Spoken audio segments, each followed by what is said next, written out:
Bismillahirrahmanirrahim. Assalamualaikum warahmatullahi wabarakatuh. Sebelumnya perkenalkan, nama saya Wulan Mauli Khotin. Di sini saya akan memaparkan mengenai perbaikan berkelanjutan, patok duga atau benchmarking. Masuk kepada pembahasan yang pertama, yaitu pengertian patok duga atau benchmarking. Nah, bisa sama-sama kita lihat dalam slide. Benchmarking itu adalah suatu proses studi banding atau mengukur suatu kegiatan perusahaan atau organisasi terhadap proses operasi yang terbaik di kelasnya sebagai inspirasi dalam meningkatkan kinerja, performance, perusahaan atau organisasi. Nah, selain itu, benchmarking disebut juga patok duga yang dapat mendorong perusahaan atau organisasi untuk menyiapkan suatu dasar untuk membangun rencana operasional praktek terbaik perusahaan dan menganjurkan meningkatkan perbaikan bagi seluruh komponen lingkungan perusahaan atau organisasi.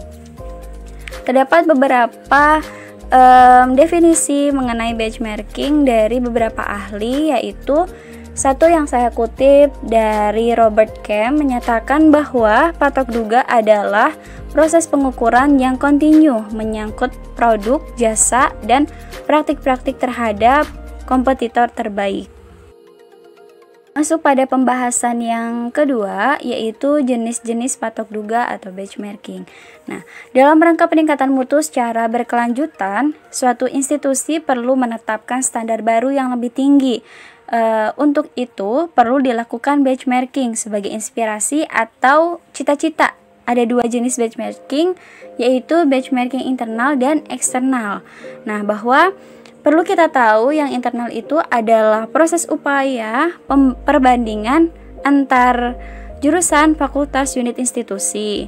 Internal benchmarking bisa dilakukan antar program studi dalam satu sekolah tinggi atau antar unit kerja atau jurusan atau patok duga dalam satu sekolah tinggi itu sendiri. Dan benchmarking eksternal adalah upaya perbandingan antara internal institusi terhadap standar eksternal institusi lainnya.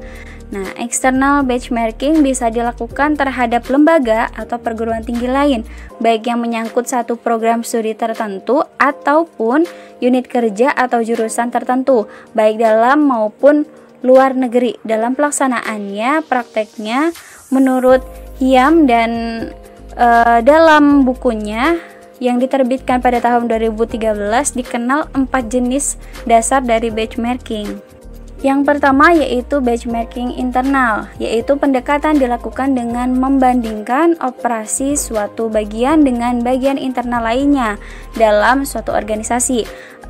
Untuk contohnya yaitu dibandingkan kinerja tiap divisi di satu institusi pendidikan, dilakukan antara departemen satu dengan departemen lainnya. Yang kedua yaitu benchmarking kompetitif, yaitu pendekatan dilakukan dengan mengadakan perbandingan dengan berbagai pesaing, misalnya membandingkan output lulusan kepada lulusan yang dihasilkan pesaing dalam bidang yang sama. Dan yang ketiga yaitu benchmarking fungsional, pendekatan dengan diadakan perbandingan fungsi atau proses dari institusi lain dari berbagai institusi yang ada, atau dengan kata lain dilakukan perbandingan dengan institusi yang lebih luas. Dan yang keempat atau yang terakhir yaitu benchmarking generik, yaitu perbandingan pada proses fundamental yang cenderung sama di setiap institusi, misalnya itu memberi pelayanan pelanggan dan mengembangkan strategi, maka dapat diadakan patok duga meskipun institusi itu berada di bidang yang berbeda. Masuk kepada pembahasan yang ketiga, yaitu proses patok duga atau benchmarking. Nah, dari beberapa model proses yang ada dan digunakan oleh perusahaan-perusahaan dunia, ada 4 tahap pokok dalam proses benchmarking, yaitu yang pertama, perencanaan. Dalam tahap perencanaan ini dilakukan dengan melakukan penilaian terhadap performa periode yang sudah berjalan dalam perusahaan dan menetapkan kinerja perusahaan yang akan dibandingkan dengan perusahaan yang dipilih sebagai perbandingan. Nah, untuk tahap yang kedua yaitu pengumpulan data. Nah, dalam proses ini dimulai dengan pengumpulan data di dalam perusahaan sendiri sesuai dengan objek yang akan di benchmarkingkan. Pengumpulan data selanjutnya diteruskan di tempat mitra benchmarking partner. Dan dilanjutkan lagi dengan pembandingan antar dua data yang diperoleh. Secara singkatnya, yaitu proses ini harus bisa menjawab pertanyaan bagaimana perusahaan kita melakukannya dan bagaimana perusahaan mitra melakukannya. Untuk yang proses ketiga yaitu analisis data. Setelah ada pengumpulan data, maka dilakukannya analisis data. Nah, tahap ini di mana titik beratnya adalah menganalisis data yang diperoleh dengan berbagai cara. Misalnya, membandingkan kinerja perusahaan sendiri dengan perusahaan benchmark. Jika ada perbedaan, cari penyebab utama perbedaan tersebut. Cari kemungkinan-kemungkinan, cara-cara memperbaikinya. Proyeksikan pemikiran kurun waktu perbaikan. Ada hal-hal lain yang berhubungan dengan kemungkinan dan perencanaan perbaikan. Nah, pada proses terakhir yaitu penyesuaian dan perbaikan. Ini tuh merupakan tahap atau proses yang paling penting dari seluruh proses benchmarking, yaitu melakukan penyesuaian dan perbaikan-perbaikan dalam perusahaan sendiri. Tidak hanya agar kinerjanya sama dan setingkat dengan perusahaan mitra benchmarking, tetapi bisa melebihinya. Tanpa langkah ini, maka langkah-langkah sebelumnya tidak berarti sama sekali bagi perusahaan tersebut. Masuk kepada pembahasan selanjutnya, yaitu pembahasan keempat, yaitu patok duga sebagai instrumen perbaikan kualitas. Nah, langkah awal yang dilakukannya adalah mengidentifikasi proses serta operasi lainnya di dalam perusahaan yang membutuhkan perbaikan. Nah, langkah yang berikutnya adalah mencari perusahaan lain yang sukses dalam melakukan aktivitas operasi yang hampir sama. Setelah itu, diusahakan untuk melakukan pengamatan dan pengukuran secara terperinci mengenai bagaimana perusahaan yang sukses itu melakukan aktivitas dan proses operasionalnya. Nah, dijelaskan di sini terdapat patok duga meliputi 4 faktor, yaitu yang satu, pengetahuan, yaitu terutama yang berkenan dengan aspek proses dan praktik suatu pekerjaan. Yang kedua, motivasi, misalnya itu melalui berbagai bentuk dorongan atau reward yang dapat memotivasi setiap orang dalam organisasi untuk terus belajar.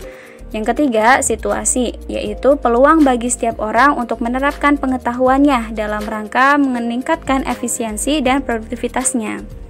Dan yang keempat atau yang terakhir yaitu kemauan setiap individu untuk mengembangkannya pengetahuannya itu.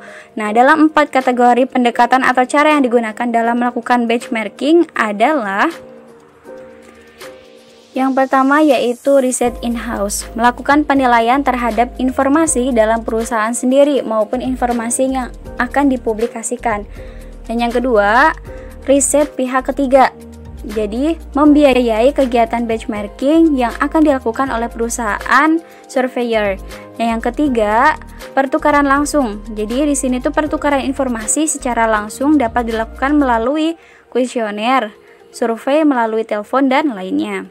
Dan yang keempat, kunjungan langsung, melakukan kunjungan ke lokasi mitra benchmarking. Cara ini dianggap yang paling efektif karena memang yang sering digunakan.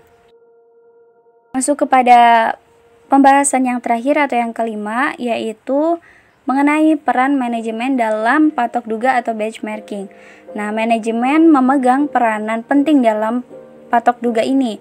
Tanpa adanya didukung dan keterlibatan dan komitmen dari manajemen puncak, maka tidak mungkin dilaksanakan patok duga. Berbagai pertimbangan patok duga yang dibutuhkan dukungan manajemen sebelum prosesnya dapat dimulai adalah komitmen terhadap perubahan, pendanaan, personil, pengungkapan, dan keterlibatan. Dan yang pertama yaitu komitmen terhadap perubahan. Nah, di sini tuh berarti menjelaskan usaha yang membutuhkan komitmen sungguh-sungguh terhadap perubahan secara radikal dalam proses suatu perusahaan agar dapat menjadi yang terbaik dalam kelasnya. Dan yang kedua yaitu pendanaan. Hanya pihak manajemen yang berwenang atas pengeluaran dana untuk patok duga. Maka dana ini akan mendukung perjalanan bagi tim untuk mengunjungi organisasi-organisasi yang memiliki proses terbaik di kelasnya. Dan yang ketiga yaitu sumber dana manusia.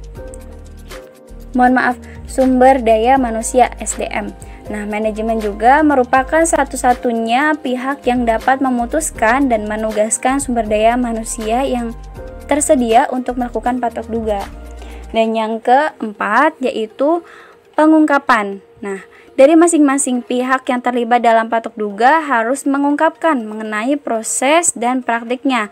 Dapat dipahami bila pihak manajemen enggan atau ragu-ragu untuk mengungkapkan informasi seperti itu kepada saingannya. Tetapi bagaimana halnya bila mitra patok duga bukan pesaing? Memang tidak ada jaminan bahwa informasi tersebut tidak akan bocor. Dan yang terakhir atau yang kelima yaitu keterlibatan. Manajemen harus terlibat aktif dan nyata dalam setiap aspek-aspek proses patok duga. Nah, manajemen harus terlibat dalam penentuan proses yang akan dipatok duga atau mitra patok duga. Manajemen memiliki kemudahan dalam membentuk saluran komunikasi antar perusahaan karena manajer puncak biasanya terlibat dalam organisasi profesi. Cukup sekian pembahasan kali ini, semoga bermanfaat. Mohon maaf apabila ada salah kata. Wassalamualaikum warahmatullahi wabarakatuh.